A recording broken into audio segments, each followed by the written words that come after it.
Hello, everyone. Welcome. We are just going to be waiting a minute or so to let folks join, but thank you so much for joining us for tonight's program.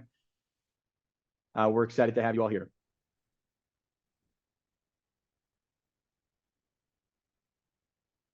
Looks like most people are, but as you're joining the room, if you wouldn't mind just muting your microphone, just for the time being, we certainly are going to open it up for Q&A throughout the course of this event, but just to make sure that our speakers will have the opportunity to share, we just want to make sure that you get a chance to mute your mic. So it looks like our participation numbers here are pretty steady. Just so everyone knows, we are recording tonight's event to make sure that we're able to share this with folks that are not able to join us for this evening's program. Thank you so much for joining us this evening. We're so excited to have the opportunity to talk about the Russell Street renovation project with the men's lacrosse team. And we will have the opportunity to share certainly the upcoming season and some details there, as well as the renovation project itself. Just have a few more people here in the waiting room that will get a chance to join us. As you are joining, if you wouldn't mind, just to get a sense of the room, I would love if folks wouldn't mind in the chat sharing potentially as an alum what your class year is and maybe where you're joining us this evening. And then for parents, certainly maybe what year your child is here at Bates, just as we get a sense of everyone that's joining us. As I mentioned, please, if you get a chance to mute your microphone, that would be super helpful for this evening's program. But also as we go throughout the course of tonight's program, please feel free to share questions in the chat, and we will certainly address those to our panelists and answer them as we go along throughout the course of the program. For those of you I have not had the fortune of meeting, my name is Tyler Lucier. I serve as one of our leadership gift officers in the advancement team. I've had the privilege of working for Bates for almost 7 years. Prior to the advancement work, I actually worked with the Bates admissions team. So for current students, if you've been in the states of Connecticut or New Hampshire or Northern California, I may have had the chance to work with your children throughout the admissions process. And I'm super excited to be joined tonight by Coach Annino, by one of our team captains, Denzel Evans, our athletic director, Jason Fine, and one of our senior associate athletic directors as well, Celine Cunningham. So I will kick us off with some introductions, and then we will certainly turn it over to some of our distinguished panelists. So first and foremost, I just want to make the introduction for Coach Dan Annino. Dan has been the men's head lacrosse coach since July of 2022. Prior to joining us, he served as an assistant coach for Johns Hopkins University and Amherst College, his alma mater. Denzel Evans is a junior and is coming to us from Baltimore, Maryland, and is currently serving as one of our team captains.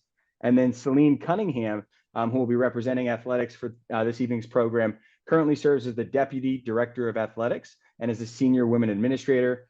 She's been with Bates since 2018 and previously worked at Stevens Institute of Technology in multiple roles, including Associate Director of Athletics and the head women's lacrosse coach. Jason Fine, our athletic director, is also on the call this evening. So we've got a lot of voices that we'll have a chance to hear from as we talk about not only the upcoming season, but certainly the renovation project for Russell Street. So with that, I'm going to turn it over to Dan, Denzel, and Celine to give some brief introductions before we jump into the program. So take it away, Dan. Yeah, well, hey, everyone, can everyone hear me all right? Getting some thumbs up. Excellent. Well, hey, I am so excited to be hopping on this call with so many familiar faces. We hopped on a Zoom call that had not quite the attendance last fall as I was getting introduced, not just to all the parents who I now know very well, but to our alumni group. And it's a very different feeling talking to a group of strangers than to a group of faces that I have come to know. And for those who don't know me yet, my name is Dan Annino. I'm the head men's lacrosse coach here at Bates College, going into my second year here at Bates. And, just want to take a moment to kind of recap really what led us up to this moment here and kind of where we're going and what we're looking at for this spring. But, I'll tell you all what I told Jason and Celine and what I told Denzel and the rest of his teammates when I came here for my interview process is I wanted to come here to be the head coach at Bates because this is a place where you can win a national championship. Flat out, period. That's our goal. Like you can see behind me here, I got a silver national runner-up trophy sitting on my desk. Like we came here because this is one of the few programs in the country across any division that can say that they can set a national title as their goal. There's probably 10% across all three divisions that can realistically set that as a goal. This is one of the places it can get done because I've seen it, and I've seen those teams from the 20 teens that gave me and my buddies a whole heck of a lot of trouble when I was playing and coaching at Amherst College, my alma mater. And this is one of the places where we can get that done. But we also knew coming in that we had a lot of work to do to get there. And the program and the standard had slipped from what had been set during that time and by Coach Lasagna in those great years. So we knew stepping in that there were no shortcuts. There's no shortcuts to winning games in May. There's no shortcuts to Memorial Day weekend. Like, we knew this was going to be a process, and we knew that process had to be solidified around a foundation of a culture and a foundation of leadership. And I think in no insignificant way, our first 18 months here at Bates have been centered almost entirely around leadership and leadership development. But we've seen the fruits of that labor. One of them is sitting here on this call with us, Denzel Evans, a junior captain for us, who's done a remarkable job in that captain's group for us this year, which includes Jake Johnson, who's a two-time captain and a senior for us, and Jack Douse, who's another senior captain for us, have done a remarkable job as senior leaders and captains. But that leadership ethos has trickled throughout our roster, and particularly our upperclassmen who are leading the way.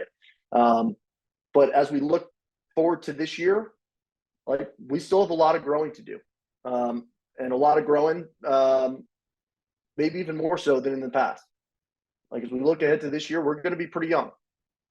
You know, for the first time in outside of the COVID years, for the first time in NESCAC history, we were allowed fall practice this year, which was incredibly exciting, and a big piece of why this new field is so important. But we'll get to that later. But as we finished up our fall season, we did something we call a player depth chart. And we have every guy on the team across every position set their depth chart for the rest of the team. And we use that feedback as we go into our offseason program. As we finish up our fall season, we start doing individual meetings. In those individual meetings, I'm sitting down with guys like Denzel and saying, hey, you have yourself ranked as the second offensive midfielder on our depth chart. Awesome. Right now, the coaches see you as maybe number 3 or 4. Your teammates see you as number 5. So Denzel, in order for you to get from where you are to where you want to be, here's the roadmap. Here's the things you got to be working on, right? We've got to be more comfortable playing with contact. We got to be more comfortable finishing in front of the cage. Our conditioning's got to be better. And you got 2.5 months to take these tools and run with them.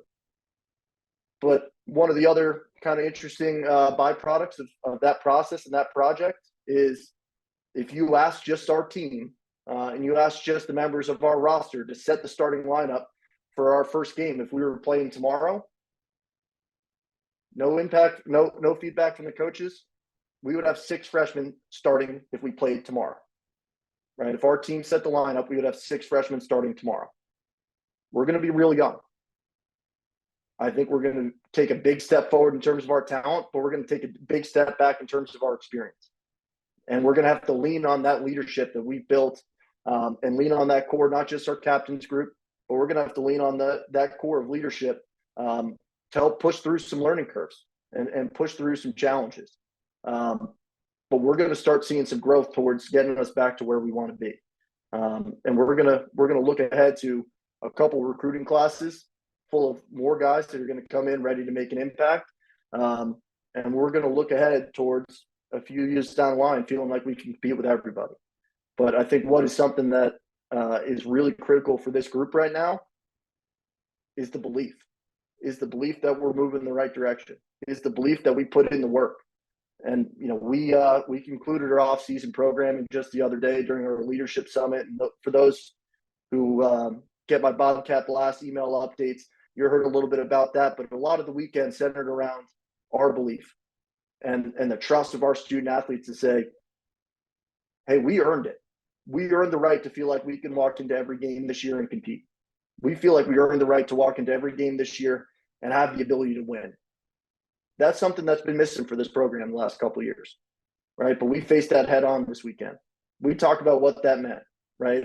And what it means to not believe that you can win every game you play. And I think we're a whole heck of a lot closer to that. mainly because of the work that these guys, Denzel and his teammates, have put in over the last 6, 12, 18 months to get us to this point. This group has worked harder than any other team in the league, and I truly believe that.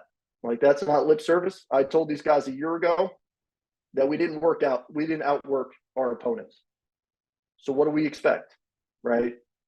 But this year, these guys put in the work. This year, these guys bought in, and that can't start with our coach's office. That can't start with my seat. That's got to start with Denzel, with his teammates, with Jack, with Jake, with our other senior leaders, Alex, Spencer, Tyler, Lowell, Owen, all these guys who have worked their tail off for not just the last few months, not just this past semester, but for their past 3.5 years here. And I think we're going to see a team this spring that's going to surprise some people. And there's probably not a whole heck of a lot of folks outside of this call right now. They're going to be expecting that, but that's great. That's right where we want to be, because we're going to sneak up and we're going to steal a couple this year.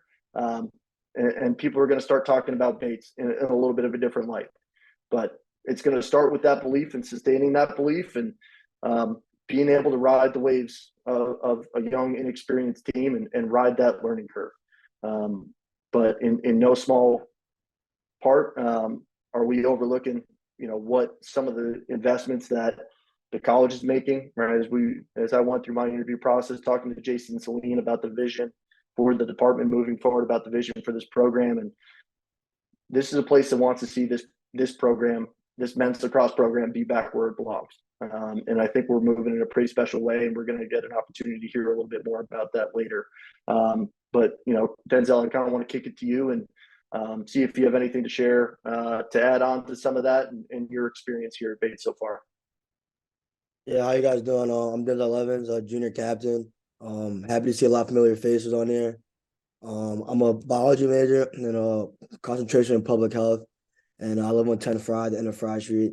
It's been a good time at Bates. I'm going on my 3rd year, and wouldn't want to be anywhere else. I've really enjoyed it, and to me, the community is what makes it, and my teachers and the coaches and the supporting staff we have here, which makes it so awesome. And so I think the biggest part about Bates is the sons that you guys have, my teammates that make me enjoy it and that help me get by day to day, which makes it such a good time. And what made me come to Bates was the high academic institution it is. It was probably the best school I had an opportunity to go to.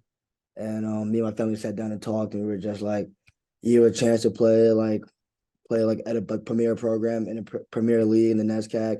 You have a chance to go one best institution in the country. And so it's kind of a no-brainer for us. And like I said, I've no regrets looking back, and I'm just excited to be here.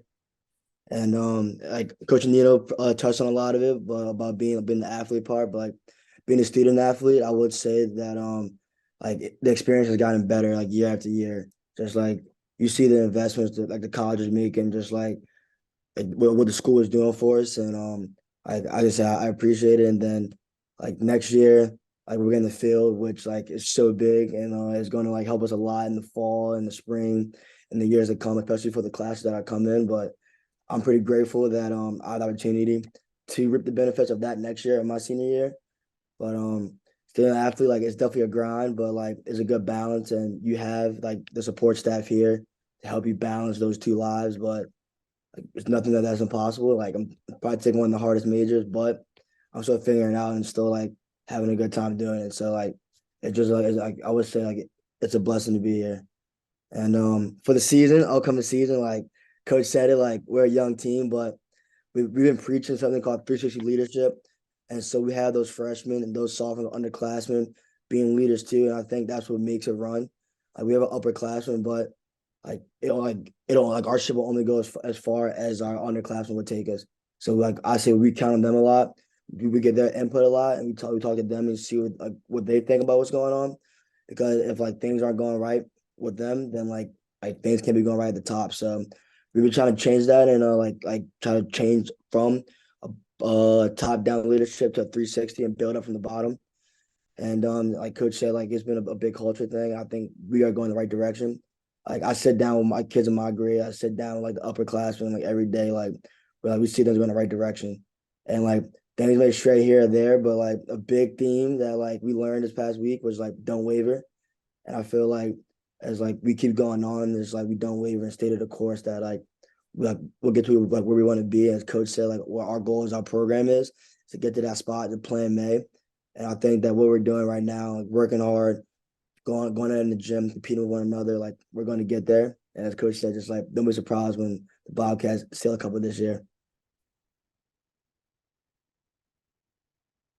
I'm gonna hop in now. It's so good to see all of you. I'm getting pumped up for Monday, first day. But and you know, when you talk about leadership, and Coach Annino talks about it, we see it as an administrator in the department. Denzel's in a couple groups. We have our presidents of our SAC group, our lacrosse student athletes. So it's just so wonderful. And you know, we hear from professors on campus about how the men's lacrosse team carries themselves. So it's really refreshing to see. And I also have a soft spot in my heart for the lacrosse program. I was a lacrosse player at Maryland, so it's in my blood. And when we were hiring Coach Annino, I could sense that, you know, that passion to bring this program back to where it was in the heyday. And I'm excited to be a part of it. I want to be, you know, one of those people that can feel like I had a piece of that little championship run that they're going to have. So I'm just here to talk a little bit about the excitement of athletics. I certainly could talk specific about lacrosse, but we had our president come in our staff meeting, our new president, Gary Jenkins, come in our staff meeting, and he made a commitment that this is going to happen. This field is going to happen. And the impact it's going to have on our student athletes. And as I said, I'll talk specific about lacrosse at some point, but I'm just talking about the commitment to athletics. This is going to have obviously an impact on the soccer program. They'll be able to play on the turf field.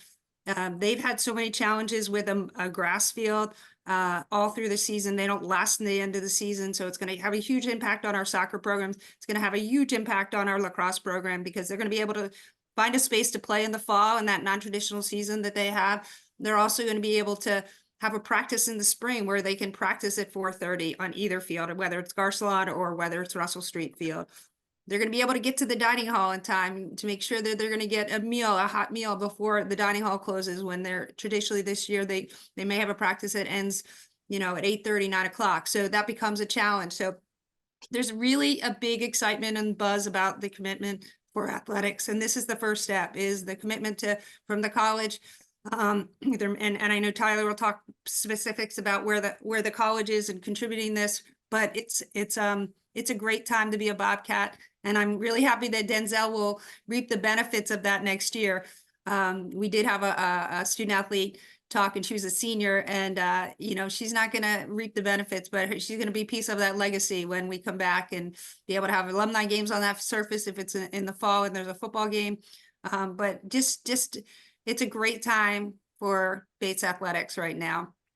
And as I said, I think Tyler's going to dig into the details of the project, but I just wanted to give you a little of the energy that I feel around campus, and also the energy I feel about the men's lacrosse team. I just feel like they're leaders on campus, and I'm really excited for their season.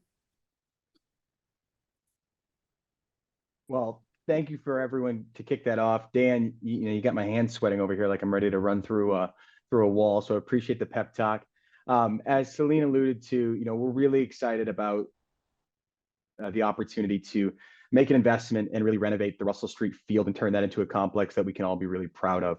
What's really, I think, impressive is that with President Jenkins coming on board, you know, we have already an idea of what his leadership is going to look like and what some of these early priorities are going to be. And athletics is certainly going to be a part of really, I think, the legacy that he's going to have here on campus. And that support that we felt already is really important. And so as we think about the Russell Street renovation, this is an overall project that is going to be an investment of about $3.5 million. What's really important about this opportunity is that the college has pledged $1.5 million to assist us in this renovation, and we are looking to fundraise $2 million to support these efforts. And as a part of this renovation, that's going to include bringing in artificial turf. As Celine alluded to, I don't know if anyone on the call is in Maine, we got quite a bit of rain this season. That turned the field into a mud pit, and that got torn up pretty quickly after trying to really resurface that as best we could. And so the opportunity to bring in artificial turf, a surface that is plowable, as you all know, February and January are not kind. And so an opportunity to move the snow off the field, make that playable right away, and then certainly bringing in lights as well. Obviously, after 4:30, daylight becomes a concern. So an opportunity to bring lights into this project will make sure that this is a field that can be utilized throughout the course of the day, and something that's going to be really important, especially for men's lacrosse, as we think about potentially alternative practice spaces during what could be maybe a fall season. Having the opportunity to practice and flexibility within that time is going to be really important. As we think about the overall facilities here on campus as well, we really have two multi-use fields. That's Garcelon and that's the Russell Street field. So as we think about opportunities and flexibility across the campus, about 40% of our students are varsity athletes, as many of you may know. And then when you factor in the rest of the campus, as far as club sports, intramurals, that's over 75% of the student population. So as we think about facilities, as we think about pressure points, this is a really important piece to the puzzle for health and wellness here at the college, as well as supporting the 31 varsity teams that we have. And specifically, as we think about men's and women's lacrosse, men's and women's soccer, and certainly the track and field teams as well, which a part of this project will include an updated scoreboard. So we can really, again, have a space that we can really be proud of. As we think about a larger complex, we certainly are expecting that grandstands will be a part of that conversation as well. So really elevating that Russell Street project. As we think about, other opportunities as well, I know Celine and Dan have a few specifics as it relates to athletics more broadly at the campus, but certainly some more specifics as it relates to men's lacrosse. So Dan, why don't I let you jump in first? Yeah, well, Tyler, appreciate you laying out some of the details there. And, this is a really fundamental experience shift for our program. As you think about us playing just in the spring, what we're accustomed to, what we're heading into and planning for next week is we're going to be flip-flopping back and forth between a 4:30 practice start and a 6:30 practice start as we alternate with the women's program. And as you can all imagine, that creates some headaches in terms of finding a routine. It creates some headaches as far as dining hall hours. It creates some headaches as far as schoolwork, and just quality of life and being able to be in that routine. And, not just for, Denzel and his teammates, but also as you think about, Coach Smith's dad, who's on our staff, and he and his wife had their first child 5 months ago. Having some consistency in his life, I know, is going to be greatly appreciated as well, because that's coming few and far between these days. But it's really good to get us back to a place where we can operate as an elite program, as a championship program, and in reference to some of our peers and what they're able to do. It's going to give our guys the opportunity, not just in the spring, but throughout the year, to do the thing that they love to do, which, what shouldn't get wasted or lost in all of this is a reminder that, hey, Denzel said it right off the bat. These guys are going to one of the best academic institutions in the world. They're challenging themselves in the classroom, and certainly, some guys like Denzel, by their choice of major, are challenging themselves that much more. But the opportunity we have to just get out, be active, do the thing that we love to do, is a really important part of, just our well-being as a group. Not only are we going to get better, not only are we going to see the results we want to see, but we're just going to have some space to be who we identify as, which for most of us is lacrosse players. We're definitely challenged right now in terms of just space, like not even for practice, but just for guys to be able to get some stick work in, get some shooting in. Guys right now are, kind of finding time to reserve one tennis court inside the Merrill track and field space so they can get some work in, while other spaces are unavailable. So as you kind of double our space availability, you see how that kind of trickles down, not just to our practices in the spring, but what our guys are doing each and every day. But certainly to shed some light on this fall, because that was certainly different than the experience for all of our alums here, the experience that you might have had as an SCAC athlete, certainly different than the experience I had as an SCAC athlete, but being allowed 10 sanctioned full practice days with coaching staff during the fall. We certainly think it benefited us tremendously as a young team.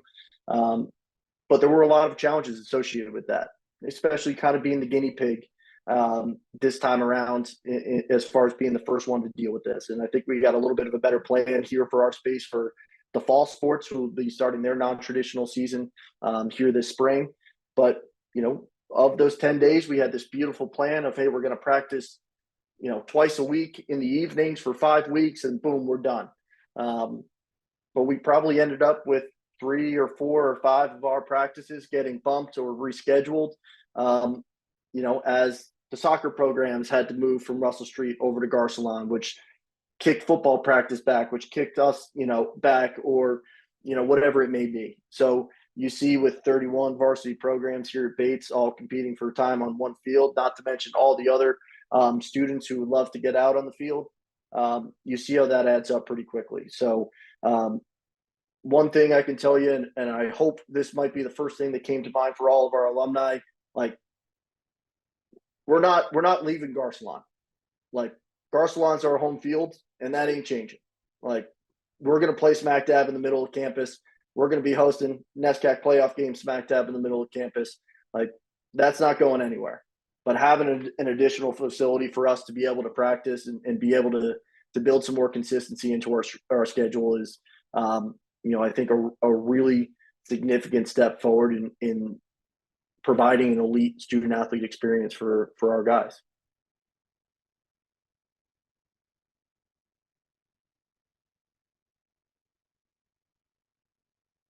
I don't know. I don't know if that's you, Tyler, or me, or Jason wants to pop in, but I would echo what Dan had said. And I also, we don't think about the experience of our staff too, our our athletic trainers who have to rotate through, and that's going to make a big impact on them. And I know many of you have experience with Erin, who's done a tremendous job with the men's lacrosse program, and this will give her continuity, just like we talked about Andrew with his new family. So those are other things that are going to have very, very impactful. We also, we want to get our community involved, and we'll have more space to be able to do community events and invite them on campus. So there are other reasons, not just the soccer and lacrosse and track and field programs, that is this project's going to be beneficial. But I just also want to reiterate that it's a buzz around campus. It's exciting. Like, we have our new president is invested in athletics. And I think that's a big takeaway from this call. I think it's only going to get better. And, this is the first step. So it's exciting. Celine, I'll jump in real quick, everybody. Jason Fine, I'm the Director of Athletics. I see some familiar faces on the call. Thanks for being here. And just to reiterate, something that Celine said, I'm actually in our alumni gym building right now. We've got women's basketball practice going on. The student athletes know better than anybody the constraints of having one space to do their work. So we stagger practice between 4:30, 6:30, 6:30 to 8:30, and it takes a toll on academics, takes a toll on when they can go and get fed, as you heard earlier. So kind of to Dan's point, we're real excited that Garcelon is still the home of lacrosse, but having another facility that can balance out that, practice time. There's a lot of ripple effect there. And I know some of you, we've talked about this over the last couple of years and some conversations at games and things like that as well. But really grateful for everybody being on here.